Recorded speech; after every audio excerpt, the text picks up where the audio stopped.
ఇదిగోండి కందగడ్డ, ఇది కందగడ్డని ఇలా సన్నగా కోసుకొని తొక్క తీసేసి సన్నగా కోసుకొని వాటర్ వేసి స్టవ్ పైన పెట్టాను. కాసేపు ఉడకనిచ్చి ఫ్రై ఎలా చేయాలో చెప్తాను చూడండి. ఇదిగోండి ఫ్రెండ్స్, కందగడ్డ ఉడికొస్తూ ఉంటుంది. అందులో సాల్ట్ వేసుకుందాం. ఓకే, దానికి గడ్డకాయ ఉడికేంత సాల్ట్ వేసుకొని అందులోనే పసుపు కూడా వేసేసుకుందాం. మూత పెట్టి ఉడికిద్దాం. చూడండి ఫ్రెండ్స్, కాసేపు అవుతుంది, ఒక 5 నిమిషాల్లో ఉడికిపోతుంది. ఇదిగోండి ఫ్రెండ్స్, ఉడికిపోయాయి ముక్కలు. ఇప్పుడు స్టవ్ కట్టేసుకొని కట్టి పెట్టుకునేస్తాం. వాటర్ సపరేట్ చేసేస్తాం. ఇదిగోండి ఫ్రెండ్స్, వాటర్ నుంచి మొత్తం తీసి ప్లేట్లకు పెట్టేసుకుందాం.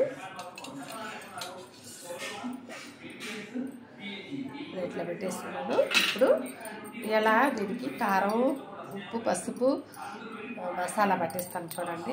ఫ్రెండ్స్, గడ్డకి కారం వేసుకుంటున్నాను. చూడండి, చేపకి కారం కలిపినట్టేను. 2 స్పూన్లు వేస్తున్నాను. ఇదిగోండి, చింతపండు పులుసు కొంచెం ఇందులోనే వేసుకుంటున్నాను. ఎక్కువ లేదండి, కొంచెం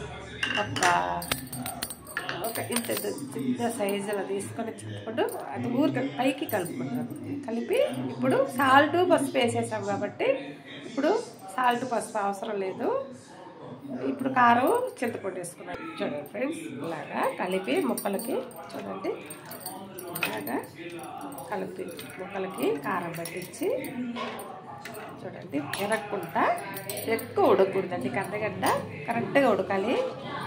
మరి మెత్తగా ఉడికిపోకూడదు, మరి కాయ గడ్డగా కూడా ఉండకూడదు. ఇలాగా పట్టించి అలా ముక్కలు పెట్టుకోవాలి. చూడండి, చేప కలిపి పెట్టినట్టు, చేప మసాలా పెట్టినట్టు. కాబట్టి చేపకి అల్లం పేస్ట్ వేస్తాం, కానీ దీనికి వేయము అంతే. చూడండి ఫ్రెండ్స్, ఇలాగా పెట్టుకోవాలి. చూడండి, ముక్కలన్నీ కలిపి పట్టించాను కారం. ఇప్పుడు పెనం పెట్టి ఆయిల్ వేసుకున్నాం మొత్తంగాను.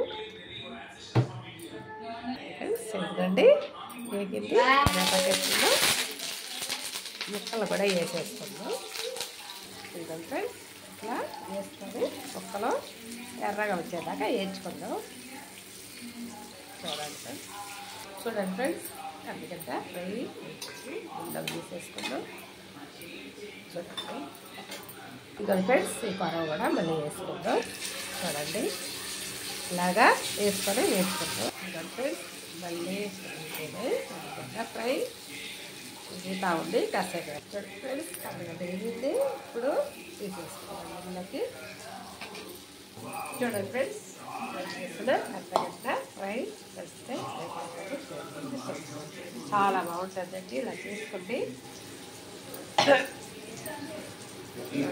టేస్ట్ పప్పులకు కానీ టమాటా కూరలకు చాలా బాగుంటుంది.